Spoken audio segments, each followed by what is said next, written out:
A bit of interesting news came out this week saying that apparently there is a second Steele dossier. Now, we all remember the first Steele dossier is the one that alleged Donald Trump was somehow compromised by the Russians. Maybe there was a P tape involved. Who knows? Certain aspects, by the way, of that Steele dossier were in fact confirmed. There were, names, dates, times, places, and meetings mentioned in that dossier. The ones that really didn't get the headlines because they weren't about a P tape. But those were in fact confirmed. So plenty of elements of that Steele dossier were confirmed. And now it's been revealed the FBI actually had a second Steele dossier.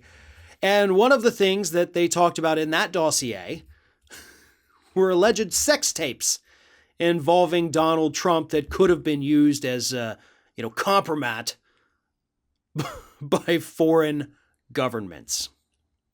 Now, here's the thing about this. Steele put together his first dossier. It came out, made big headlines. Obviously, that's what started, pretty much the Mueller investigation. But Republicans said nothing in the dossier is true. Hell, you had plenty on the left who said nothing in the dossier was true.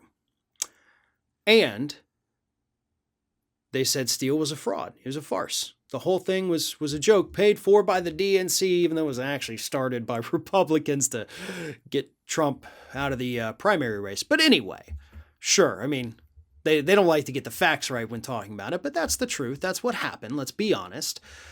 And apparently, even as the Republicans were saying that Steele was lying through his teeth and everything in the dossier was false, the FBI saw it and realized that, hey, it's actually not. So they continued, while Trump was president, to use information given over to them by Christopher Steele. That, to me, is the bigger part of the story than the fact that there may be some compromising sex tapes floating around out there of Donald Trump. Nobody even wants to see those, so I don't even know how compromising it is because we don't want to sit and watch that, so, okay.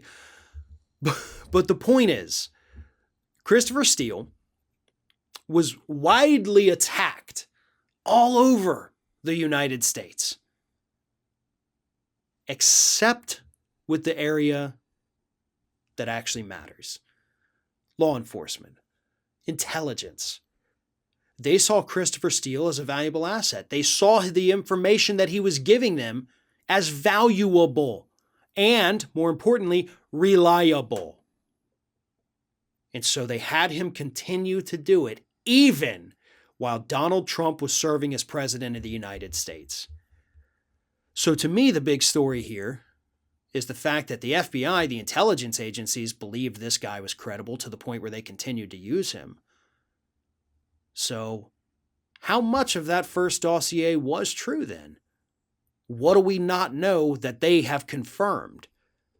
And what else is in this second dossier? Those kind of seem like the things the American public might want to know about.